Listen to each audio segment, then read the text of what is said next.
Tonight, you're going to get dressed without thinking about it. You'll pull a shirt over your head. You'll zip up a jacket.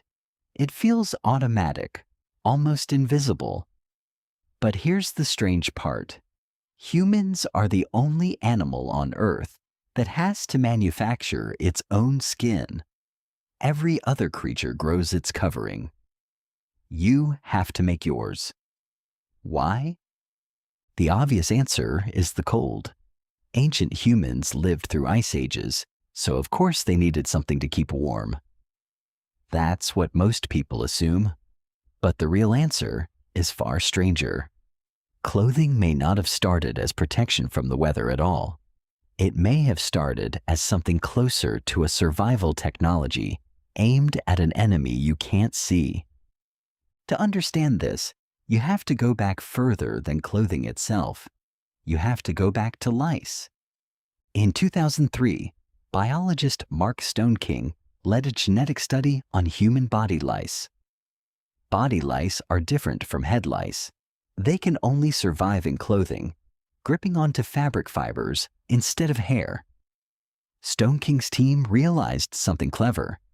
If they could figure out when body lice evolved as a separate species from head lice, they could estimate when humans first started wearing clothes. Lice needed fabric to exist. No fabric, no body lice. The DNA said something surprising. Body lice split off roughly 170,000 years ago. That's tens of thousands of years before humans migrated out of Africa into colder climates. Which raises an uncomfortable question.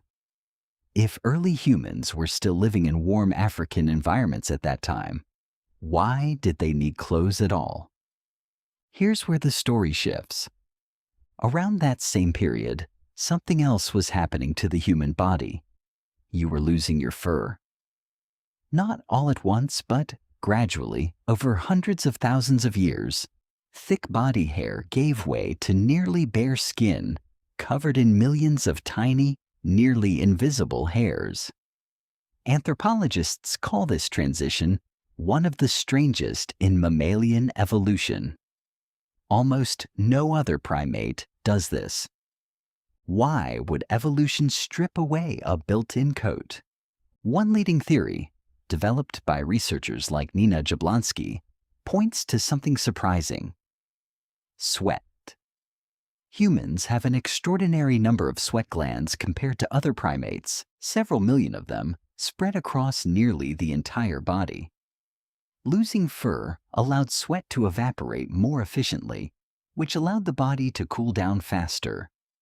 And a body that cools down faster can move for longer in heat without overheating. This mattered enormously for one specific survival strategy: endurance hunting. Unlike lions or cheetahs, who rely on short, explosive bursts of speed, early humans may have hunted using something almost boring by comparison. They simply didn't stop.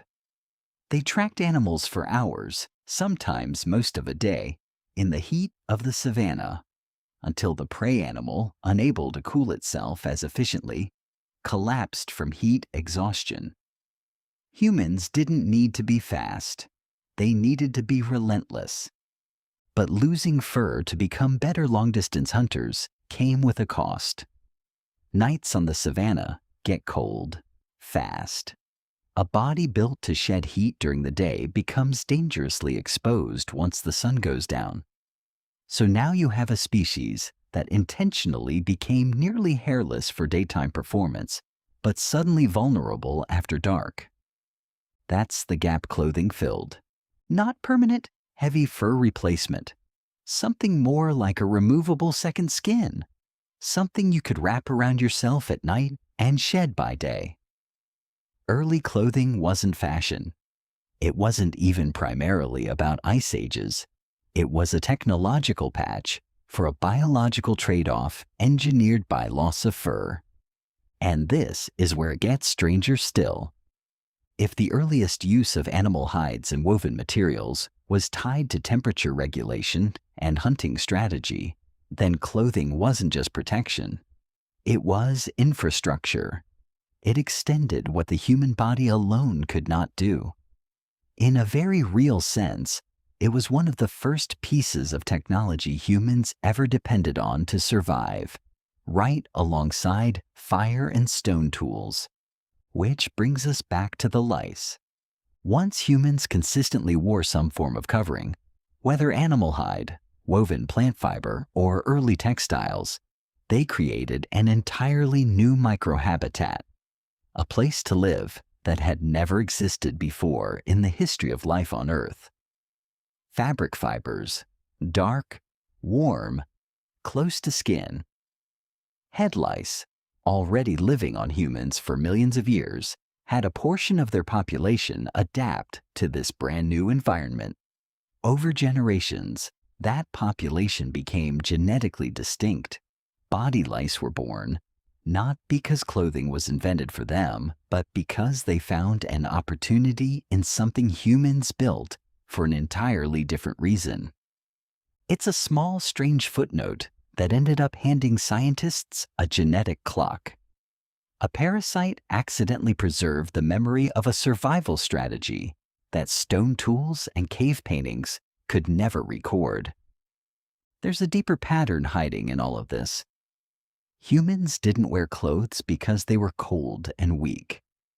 In a strange twist, humans wore clothes because they had become such efficient, relentless hunters that their own bodies needed compensating for. The thing that looks like vulnerability, hairless skin, exposed to night air, was actually the byproduct of an evolutionary advantage most other predators didn't have. Clothing wasn't a retreat from nature's harshness. It was the bill that came due for outcompeting it. Think about what that means for the moment you got dressed this morning. You didn't think about lice. You didn't think about heat exhaustion hunts on an ancient savanna.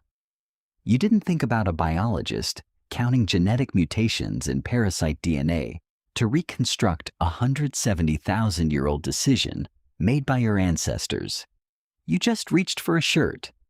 But every layer you put on carries that inheritance. It's not really about warmth, not fundamentally. It's about a species that traded a built-in coat for a competitive edge, and then invented a portable one to cover the gap.